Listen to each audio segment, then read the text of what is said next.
Hello students, good morning. Today we will discuss about the calculation of electric field due to electric dipole.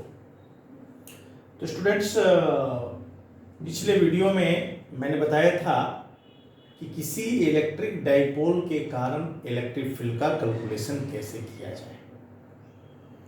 तो मैंने axial position का पिछले video में बताया था। एक्सियल पोजीशन का मतलब होता है कि जैसे मान लो डाइपोल है, इधर माइनस क्यू चार्ज इधर प्लस क्यू चार्ज और दोनों के बीच का डिस्टेंस क्या है 12 है।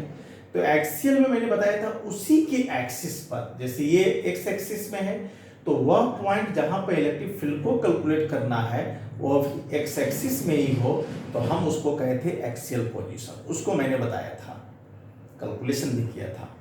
रिजल्ट जो फाइनल आया था E बराबर 2P divided by 4 pi epsilon naught R cube. आज का जो टॉपिक है हमारा calculation of electric field at equatorial position of dipole. इस डेरिवेशन पर हम लोग देखेंगे।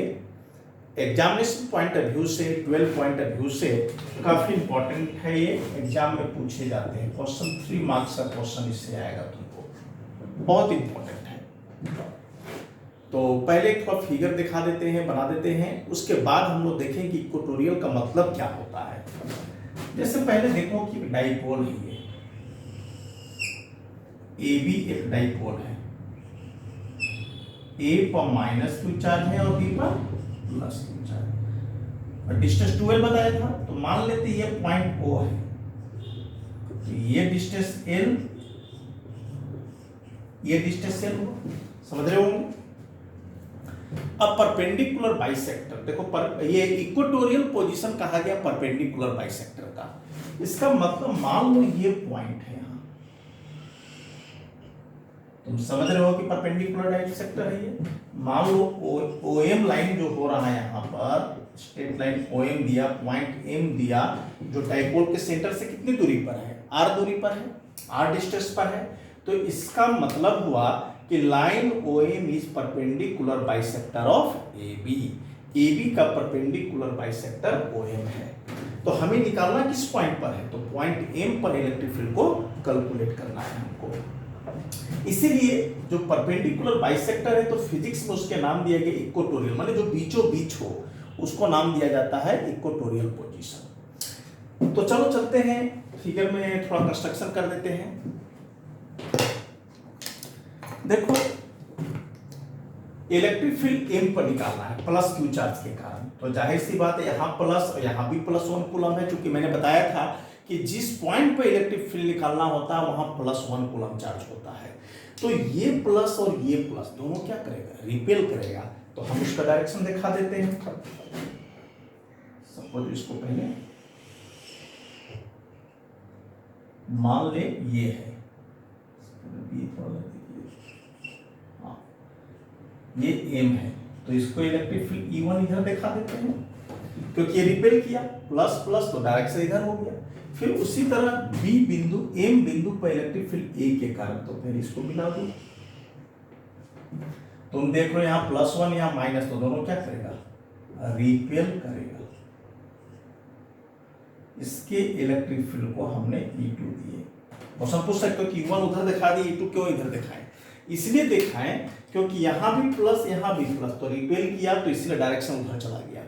और यहां माइनस क्यू चार्ज, यहां +1, तो दोनों अट्रैक्ट किया, तो अट्रैक्शन के कारण उसका डायरेक्शन हमने नीचे की ओर दिखाया है, इस तरह से दिखाया है।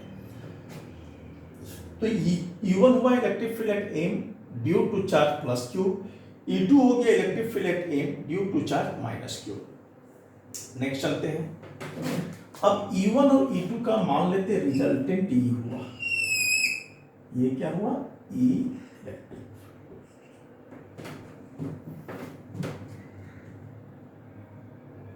क्लियर। सपोज दैट ये एंगल थीटा मान लो है, ये एंगल भी मान लेते हैं थीटा, तो ये एंगल थीटा, तो ये एंगल भी थीटा हुआ। देखो ये थीटा, तो ये थीटा, ये थीटा, तो ये थीटा, अल्टरनेट एंगल हो गया। इसका मतलब E1 E2 के बीच का एंगल टोटल कितना हो गया, 2 थीटा। ये एंगल कितना हो गया, 2 थीटा हुआ, क्योंकि ये थीटा थीटा तो 2 थीटा एंगल हुआ। तो ये फिगर हुआ, फिर से समझ लो। ए बी डाइपोल है, ए पर माइनस क्यू चार्ज, बी पर plus Q charge, electric field at M due to charge plus Q, U1 से दिखाया डायरेक्शन ऊपर की ओर। Electric field at M due to charge plus Q, उसका direction E2 हुआ और U1 E2 के बीच का एंगल 2 थीटा। फिगर ड्रॉ कर लो पहले।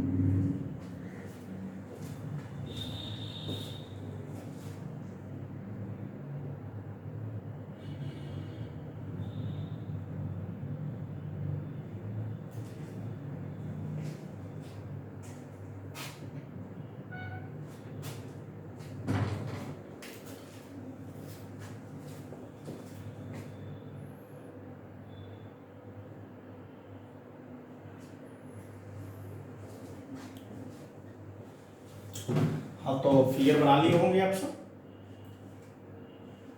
अब हम इसी को थोड़ा सा लिख देते हैं लैंग्वेज में, क्योंकि फिगर के बाद उसका थोड़ा सा एक्सप्लेनेशन होना जरूरी है, उसके बाद हम डेरिवेशन कर देंगे। थोड़ा सा लैंग्वेज दे देते हैं।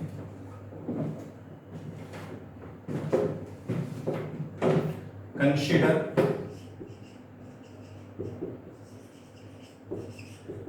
AB is an electric dipole of length 2L। O क्या है? तो मिडिल पॉइंट या सेंटर ऑफ डाइपोल कह सकते हो।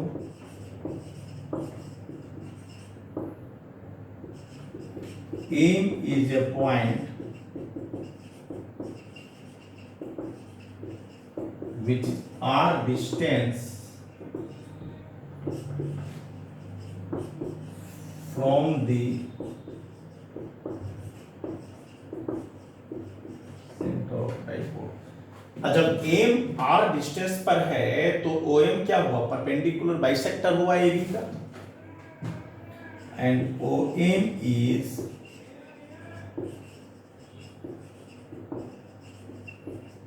perpendicular bisector of AB।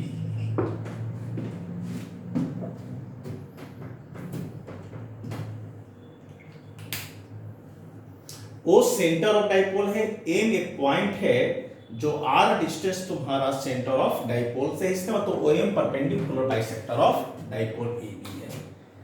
E1 क्या है? तो electric field at M due to plus Q charge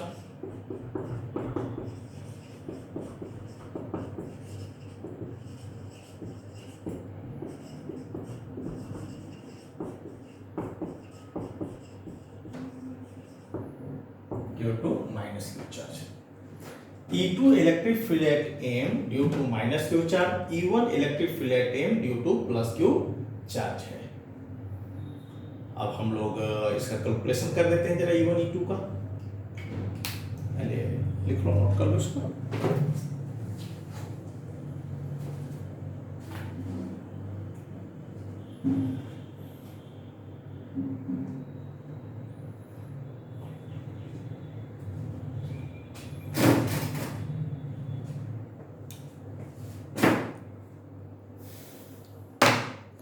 अब देखो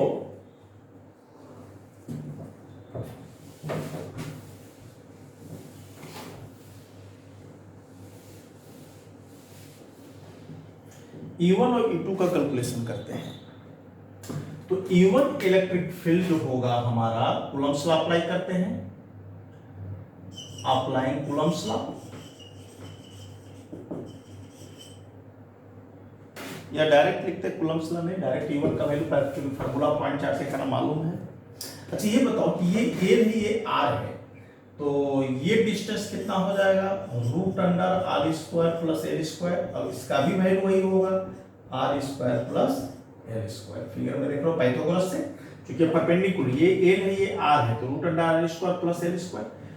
तो हम लिख सकते हैं E1 का magnitude direct 1/4 pi epsilon naught Q divided by इसका होल स्क्वायर, तो root under R square plus L square का होल स्क्वायर। तो E1 इज इक्वल टू हमारा आ गया 1/4 pi epsilon naught Q divided by R square plus L square. Similarly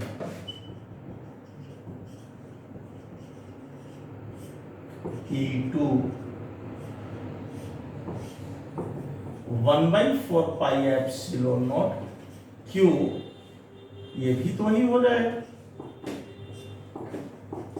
क्योंकि magnitude हम ले रहे हैं, मैग्नीट्यूड तुम्हें मालूम है नेगेटिव तो हो नहीं सकता है, इसलिए माइनस क्यू को भी प्लस क्यू लिया गया, बाकी ये डिस्टेंस भी तो root under R square plus L square हुआ, तो दोनों को लिख लिया। अब बात है कि E1 E2 तो मैंने निकाल लिया, लेकिन मेन तो हमको निकालना है रिजल्टेंट। तो रिजल्टेंट निकालने के लिए यहाँ पर वेक्टर का यूज करना पड़ेगा। तो वेक्टर में तुम्हें मालूम है रिजल्टेंट वेक्टर निकालने का formula R square is equal to P square plus Q square plus 2p cube cos theta. तो उस फॉर्मूला का हम यहाँ पर यूज करेंगे रिजल्टेंट निकालने के लिए। तो E1 और E2 के बीच का एंगल कितना है, 2 थीटा है, तो हम एंगल थीटा की जगह क्या लिख देंगे, 2 थीटा। तो उस फॉर्मूला का देखो यूज करके हम लोग कैलकुलेशन करेंगे रिजल्टेंट निकालने के लिए। नेट इलेक्ट्रिक फील्ड इसको कहेंगे, net electric field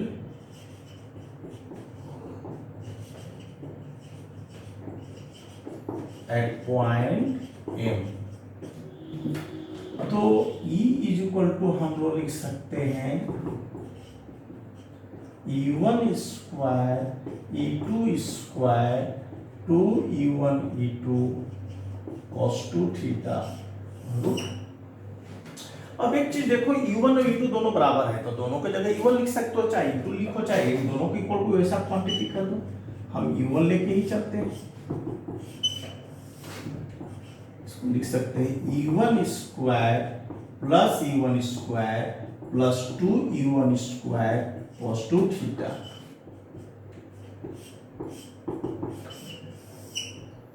then 2E1 square plus 2E1 square cos 2 theta.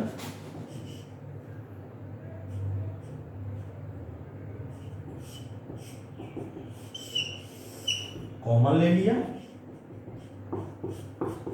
1 plus cos 2 theta naught करो।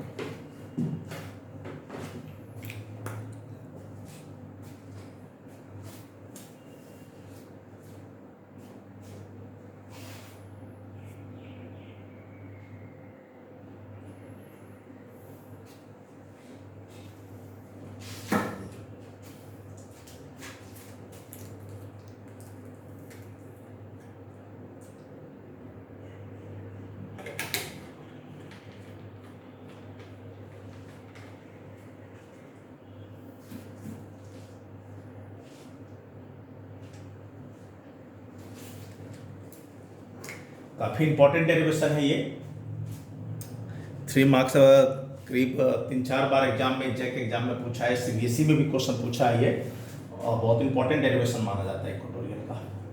जब मैग्नेटिज्म पढ़ोगे तो वहां पर भी इस तरह का डेरिवेशन तुमको आएगा, इसलिए अच्छा से इसको कर लेना। अब देखो मिटा देते हैं, तुमको एक फॉर्मूला मालूम है 1 plus cos 2 theta is equal to होता है 2 cos स्क्वायर थीटा। तो हम उस फॉर्मूला का यूज करते हैं, but 1 plus 2 cos square theta. तो हम इसको ऐसे लिख सकते हैं, magnitude of electric field is equal to 2E1 square into 2 cos square theta.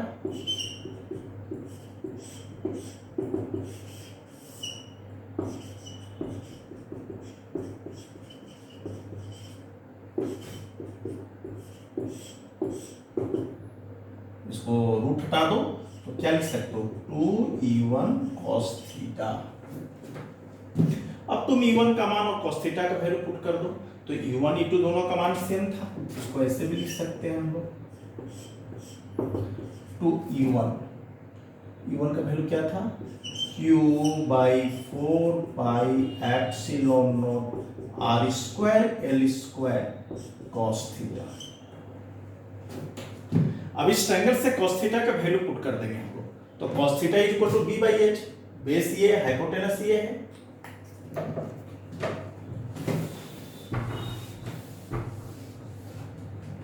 तो from figure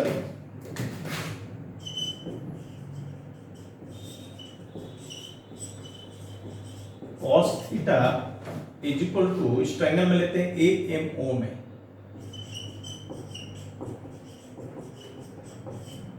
A M O, तो देख लो cos theta is equal to L divided by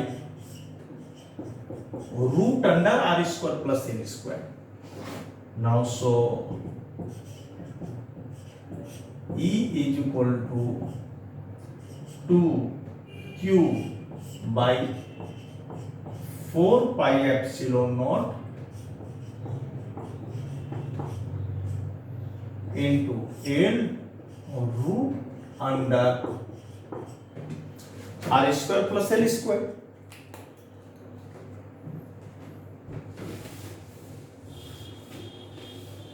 अब तुम देखो रिलेशन अब आने जा रहा है, हमारा आ रहा है, बट तुम्हें मालूम है, मैंने बताया था Q इंटू 2L बराबर P बराबर डाइपोल मोमेंट।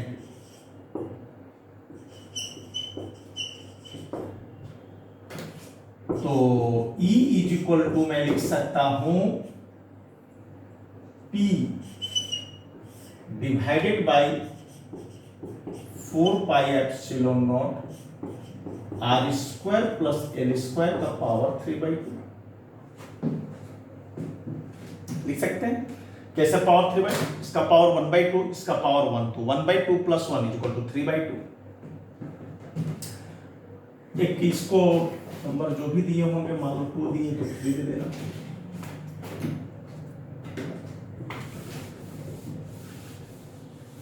चाहे नंबर जो है सो दे देना, उससे कोई दिक्कत नहीं। मान लो फॉर वेरी शॉर्ट डाइपोल बहुत छोटा, इसका मतलब क्या हुआ? इसका मतलब हुआ कि डिस्टेंस r के तुलना में l का वैल्यू बहुत कम है, मतलब l much less than r। तो वैसे केस में जो इलेक्ट्रिक फील्ड का फॉर्मूला आएगा हमारा P डिवाइडेड बाई 4πε, l को नेग्लेक्ट कर देते हैं तो r का पावर कितना हो जाएगा? 3 हो जाएगा। यही तुम्हारा नेट रिजल्ट आया। उसमें आया था 2p बाई 4πε0 r3, यहां आया p डिवाइडेड बाई 4πε0 r3। तो electric field at equatorial position of dipole का फॉर्मूला यही आया, p डिवाइडेड बाई 4πε0 r3। कहने का मतलब E inversely proportional to r3। ये रिजल्ट हमारा आ रहा है इक्वेटोरियल पोजीशन शॉर्ट डाइपोल के कारण आ रहा है।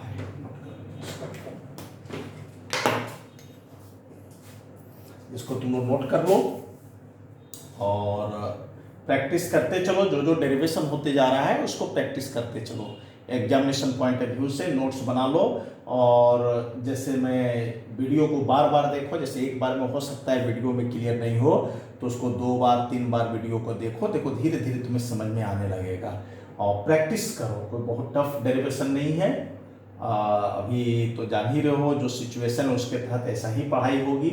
बाद में जब जैसा होगा फिर हम लोग ऑफलाइन क्लास में अच्छा से और ढंग से इसको करेंगे। लेकिन फिर भी हम वीडियो में जो दे रहे हैं तोड़ के डेरिवेशन को दे रहे हैं कि 2 बार 3 बार अगर जो बच्चे वीडियो को देख रहे हैं तो उनको फ़ायदा हो रहा है।